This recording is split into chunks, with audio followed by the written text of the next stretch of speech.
Capítulo 19. A chegada do Consolador. Grande mulher é Janice. Gostaria de conhecer um pouco mais seu marido e seus filhos, porque às vezes, quando a mulher ou o marido desejam ajudar o próximo, chegam as cobranças de um ou de outro. Tenho dó de certas mulheres que atormentam a vida dos maridos, porque estes se dedicam à doutrina do Cristo. Será que elas prefeririam que os maridos vivessem sentados numa mesa de bar ou buscassem aventuras fora do casamento? Por outro lado, há certos maridos que preferem ver as mulheres nos fúteis chás das 5 ou olhando as vitrines do que costurando, bordando, estudando ou visitando casebres pobres. Chegam ao exagero de se dizerem com ciúme das esposas e fazem até chantagem. Jesus disse: "Não embaraceis as minhas crianças." Somos crianças de Cristo quando estamos tentando caminhar pelo seu caminho. Quantas Janices teríamos se não existissem maridos ignorantes das coisas de Deus, ou mulheres possessivas, ciumentas e ociosas que não acompanham os maridos nas suas tarefas de caridade? O palacete de Janice, quando saíamos, abria as portas para receber José Tadeu, garoto de 14 anos que contraíra a AIDS. "Seja bem-vindo. Esta casa é de Jesus", falou Janice sorrindo. José adentrou-a, levando no coração a flor da esperança de que no amanhã vários lares abrirão suas portas para abrigar o sem-teto. Finalmente, ganhamos o caminho de volta ao educandário. À medida que ele ia surgindo, os raios de sol davam àquele lugar um colorido inesquecível. Os pássaros beijavam as flores e as cascatas de água cristalinas suavizavam todo o belo jardim. Parei para louvar a beleza do lugar. Meus companheiros sentaram na era e, de braços abertos, olhei para o alto e orei. Sê bendito, Senhor, por teres criado esse cenário de esplendor que se manifesta ao nosso redor. Deste-nos a sensibilidade para apreciá-lo e agradecer por estares ao nosso lado em todo o nosso caminho evolutivo, contemplando cada tenra plantinha, cada pedra, cada flor, os animais, os rochedos, as ondas bravias, a placidez dos lagos. Damos graças ao Senhor, que tudo cria. Obrigado, meu Deus. Todos sentaram, cantaram essa canção. Obrigado, meu Deus, por nos ter criado, simples e inocentes, e nos ter ensinado a nos tornar gente, com o coração humanizado. Obrigado, meu Deus, pelas estradas da vida, as vitórias alcançadas, as pessoas queridas. Obrigado, meu Deus, pelo campo florido, pelo vento que sopra, no balançar das flores. Obrigado, meu Deus, pelas nuvens carregadas que nos trazem a chuva, até as sementes. Obrigado, meu Deus, pela árvore frondosa que na primavera dá a fruta saborosa, os rochedos amigos que ficam comigo, elevando minha fé às ondas do mar. Bravias ou serenas, vem me embalar os sonhos terrenos. Obrigado, meu Deus, por tudo que tenho, a família, o lar, por seu desempenho na terra querida, que é o nosso lar. Minha alma sofrida só deseja lhe amar. Obrigado, meu Deus. Batemos palmas e, abraçados, entramos no educandário, cientes de que a mão de Deus estava a nos amparar. Diante daqueles corredores, senti-me muito feliz por ter chegado até ali. Ciron avisou-nos de que teríamos aula no auditório 7 e fomos para lá. O auditório, com seu palco giratório, continha imensos painéis luminosos, com um estudo doutrinário. Toda a vida de Kardec, sua luta, o início conjunto aos seus colaboradores, a equipe espiritual. Enfim, era um teatro vivo da codificação. Hoje, muitos confrades sequer imaginam a luta do codificador, as dificuldades por ele enfrentadas. Ainda bem que sua esposa, a Amélie, foi o esteio que Deus colocou para ajudá-lo. Ao seu lado, nada exigia, ao contrário, extasiada junto a ele, ia pouco a pouco descobrindo o mundo maravilhoso da doutrina que despontava. Allan Kardec passava horas e horas atento às inúmeras comunicações dos espíritos. As senhoritas Caroline e Julie Baldin foram as médiuns que mais concorreram para concretizar a profecia de Jesus de trazer até os homens o Consolador.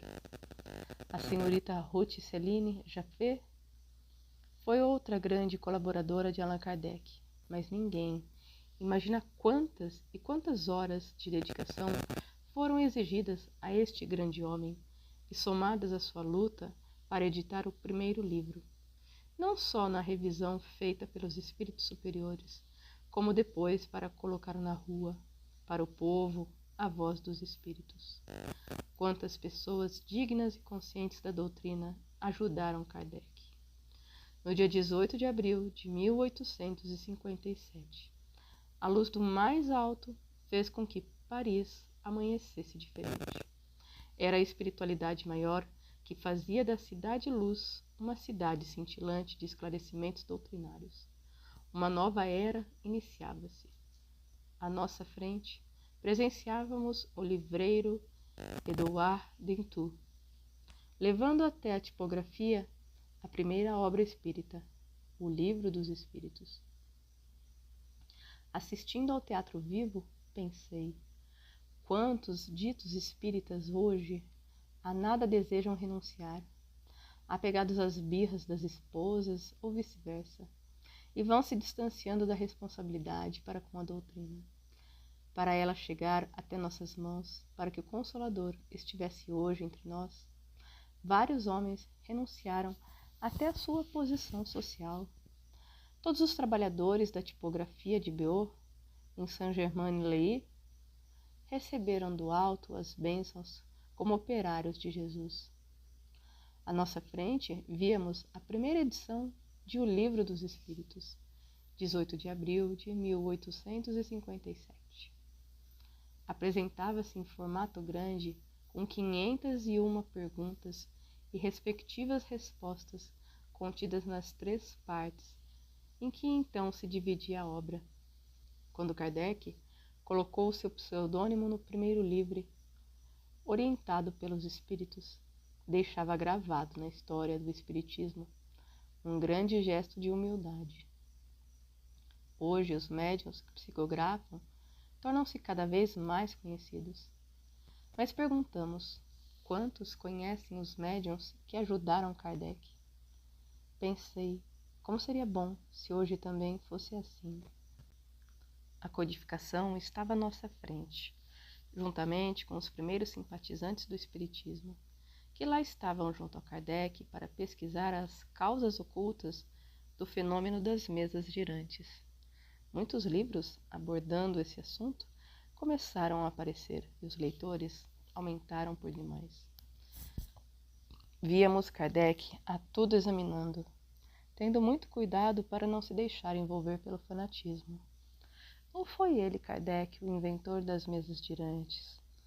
Todos os estudiosos do espiritismo sabem que Kardec somente o codificou. Os estudos de Allan Kardec, sua luta para preservar os espíritos da curiosidade do homem, passavam à nossa frente. As mesas, antes personagens insubstituíveis nas rodas elegantes, com Kardec e outros estudiosos, levaram-nos a um estudo mais profundo, e Caroline Baldin cooperou para que os espíritos melhor se comunicassem. Mas nada foi fácil para eles. Lutaram contra o materialismo e, diante dos fatos espíritas, certificaram-se da veracidade das comunicações. Graças à fé desses irmãos, hoje temos a doutrina espírita. Ninguém pode esmorecer no meio do caminho, principalmente quando acredita que logo mais Cristo nos espera. Quantos são chamados para pequenas tarefas e as negligenciam por orgulho, desejando as grandes missões? Kardec primeiro buscou a verdade e diante dela curvou-se humildemente, deixando para trás o próprio nome e assumindo a responsabilidade de trazer até os homens a voz dos espíritos. E o fez com tanta dignidade que até hoje ela dá ao homem condição de não ser enganado. Quantas horas Kardec leu atentamente os cadernos de mensagens? Quanta prudência usou, não aceitando a mensagem apenas pela assinatura de homens famosos, mas sim pelo seu conteúdo. Era tanta fé de Allan Kardec que ele não diferenciava os espíritos dos homens encarnados. Por isso, não endeusava os espíritos e lhes mostrava suas divergências, não aceitando tudo que deles chegasse. Ele amava muito os espíritos deles, fazendo seus amigos. Por isso, seus adversários não encontravam nada que desmoralizasse a obra que lhe foi confiada por Deus. Junto a Kardec, uma pleiade de espíritos missionários o ajudavam. Mas se ele fosse escravo da vaidade, teria parado à beira do caminho, porque o fardo do egoísmo e do orgulho pesam por demais. À nossa frente desfilava a vida de Allan Kardec, ou melhor, um exemplo de vida a ser seguido pelos espíritas. O livro dos espíritos encontrava-se todo iluminado. Suas letras brilhavam como diamantes. Os princípios da doutrina estão contidos nesse livro, que os espíritos chamam de passaporte para a vida eterna. É uma obra filosófica, acessível a todas as inteligências. Os instrutores nos explicaram porque muitos dos que se dizem espíritas não gostam de O Livro dos Espíritos. Simplesmente porque essa joia da doutrina nos convida à reforma íntima. Tendo-a como livro de cabeceira, veremos o mundo mais belo e compreenderemos melhor o nosso próximo. Agora, não é livro para ser lido almejando chegar logo ao fim. Devemos lê-lo meditando e retendo no coração, como um remédio divino. Ele é a mão de Deus pairando sobre nós. O orientador ainda nos falou da necessidade das casas espíritas adotarem os livros da doutrina, pois somente eles podem dar aos homens as respostas verdadeiras.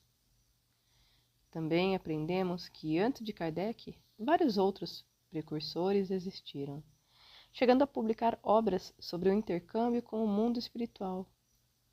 Mas ele, Kardec, foi o escolhido para a missão de escrever no livro da vida o seu nome, como o codificador do Espiritismo.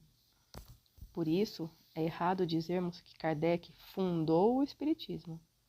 Antes dele, mesmo no Antigo Testamento, o Espiritismo já existia, e muitas vezes deparamos com fatos mediúnicos relatados em seus diversos livros.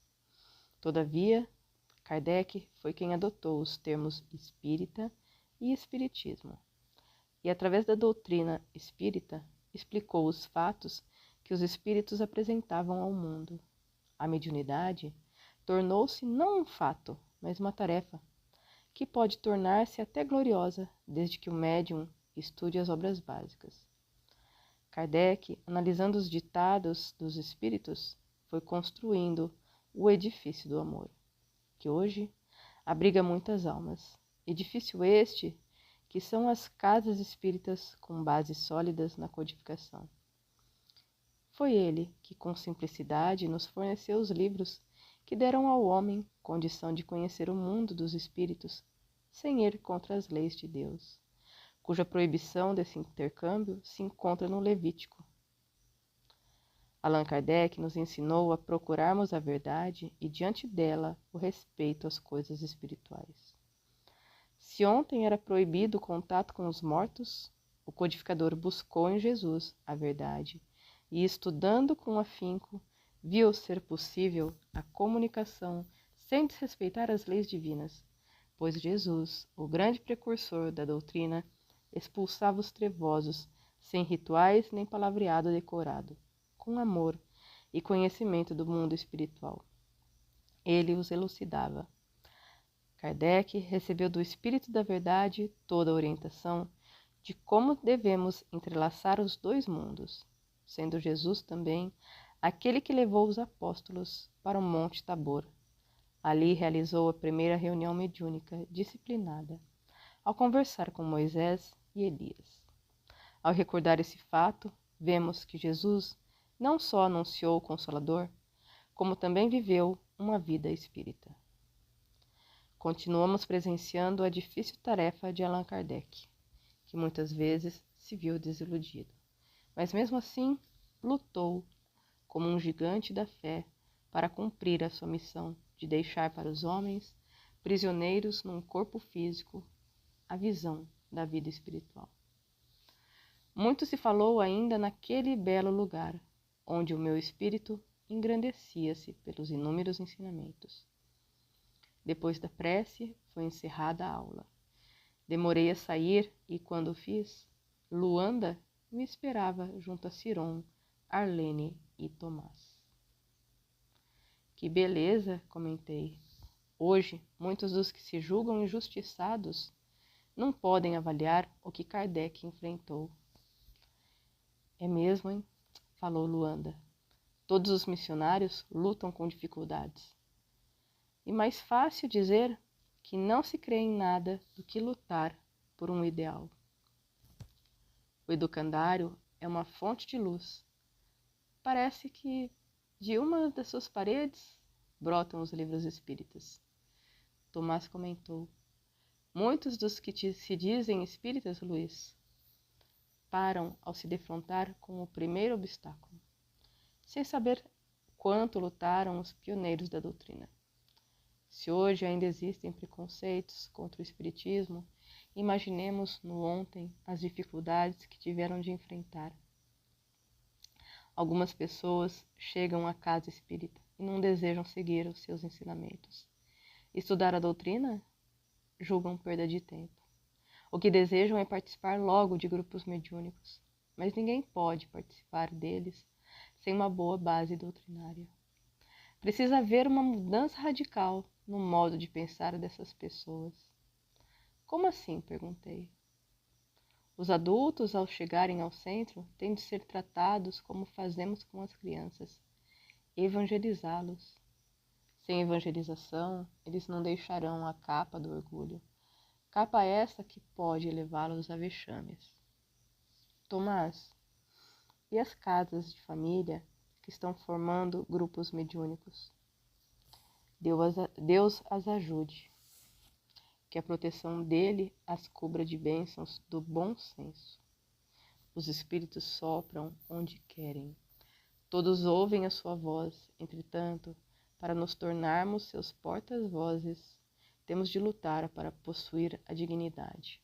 O Evangelho do Senhor Jesus ainda é o único caminho que nos leva a Deus. Nisso falou Luanda. Tomás, Cirilo nos espera no Parque das Alcácias. Conversava com Sérgio sobre a necessidade da evangelização dos adultos, disse ele. Tem razão. Espírita evangelizado é trabalhador consciente da doutrina. Assim, dirigimos-nos ao parque, onde grupos de músicos tocavam e cantavam. Executavam tão belas coreografias que parecíamos estar no céu. Eles formavam os nomes dos livros da codificação, e quando banhados de luz, apareciam os nossos olhos brilhantes, luminosos e coloridos. Estavam festejando o início da Jornada dos Livros Espíritas, 18 de abril. No final do espetáculo, várias crianças, tendo a fronte adornada de minúsculas rosas cor-de-rosa, formavam a frase Consolador prometido por Jesus, doutrina espírita. As lágrimas afloraram em nossos olhos e o coração bateu mais forte, principalmente quando todos cantaram essa música. Doutrina espírita é Jesus em ação. Doutrina espírita é evangelização. O homem lutando para tornar-se irmão. Doutrina espírita é ação. Doutrina espírita é coração. E logo iniciaram outra canção. Eu sei quem sou, de onde eu vim, para onde vou, não existe fim. O caminho espírita é de Jesus, que nos ensina a carregar a cruz. O espírita tem de ser cristão, que se despe para vestir um irmão. O espírita tem de saber calar, escutando o aflito sempre a ajudar. O espírita humilde é, ele tem Jesus na sua fé. O espírita é um aprendiz, sempre lutando pelo infeliz. O espírita deve fazer caridade, em todo lugar ele prega a verdade. O espírita é Jesus em ação, levantando o caído, abraçando o irmão. Ao término do espetáculo, foi feita uma prece lindíssima pelo mentor do educandário. Sua voz melodiosa e de grande poder magnético soava por todos os lugares como se tivesse um microfone. Sua figura majestosa e querida era uma estrela brilhante à nossa frente. Irmãos em Jesus, a doutrina espírita ainda é mal compreendida, porque alguns espíritas se satisfazem apenas com os fenômenos mediúnicos e só desejam frequentar os trabalhos práticos. Todavia, os fenômenos nos convidam a uma análise dos fatos e, constatando a existência da vida espiritual, inicia-se a responsabilidade moral da criatura. À medida que nos tornamos amigos da leitura, a fé vai tornando conta da nossa alma. Não como uma fé cega, imposta pelo mundo, mas como uma fé raciocinada, capaz de encarar a razão em qualquer época da humanidade. Parte daí o princípio de que todo espírita precisa estudar e compreender os três aspectos da doutrina: o filosófico, o científico e o religioso, para não se tornar presa do fanatismo, inerente aos fiéis, cuja cegueira do misticismo os leva a buscar os milagres. Mas na doutrina, o homem procura respeitar o homem, e nesse respeito vai nascendo a força interior que leva a mudanças no seu caráter, antes impregnado de falhas adquiridas no pretérito. É tarefa nossa levar até o plano físico os esclarecimentos da vida espiritual. O nosso contato está hoje, nesse século, bem mais próximo um do outro.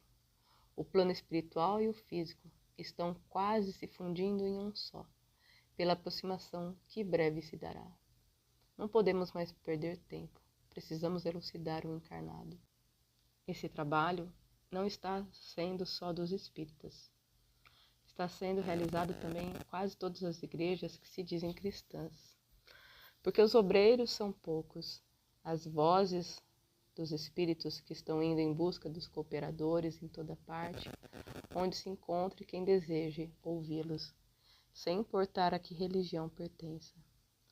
Devemos, para a melhor compreensão das nossas palavras, buscar a parábola das bodas. Porque a nós, espíritas, será cobrado muito mais? Simplesmente porque a nós foi dado o chamado e chegamos até a fonte da vida eterna.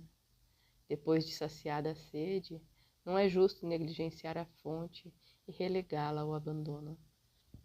Feliz do homem que encontrou a doutrina e dela fez o seu ideal de vida, e por ela luta, porque crê verdadeiramente nas suas verdades, sabendo ele que a doutrina bem compreendida modifica o homem e lhe dá liberdade. É na doutrina espírita que aprendemos que a Terra não é a única morada do Pai. Ela representa apenas um ínfimo detalhe no ilimitado da vida, região de amargura e provação. Mas nem por isso os homens devem renegar esse educandário redentor, onde o espírito se regenera para se glorificar em outras moradas. Nós, os espíritos hoje empenhados em levar até o plano físico o chamado do Senhor para as bodas, temos de nos unir a fim de que os encarnados nos compreendam as palavras, fazê-los entender que no mundo espiritual a vida continua com as mesmas lutas do dia a dia. Que eles não julguem que no plano espiritual os espíritos vivem em contemplação, sem nada fazerem, ou que outros estão no inferno eterno. Cabe a nós, trabalhadores de outra dimensão, entrelaçar as nossas mãos, as dos amigos que ainda se encontram no corpo físico, e lhes entregar os informes da vida que vivemos além da morte. Não melhores que eles, apenas vivendo em outro plano, onde, por mercê de Deus, pertencemos ao redil do seu Filho, Jesus Cristo, que no mundo onde vivemos, trabalhamos, estudamos e também nos esforçamos para bem viver. Porque muitos irmãos encarnados ainda julgam que, ao deixarem o corpo físico, seu espírito torna-se incapaz, e não é verdade. O plano espiritual é o gerador da vida na Terra.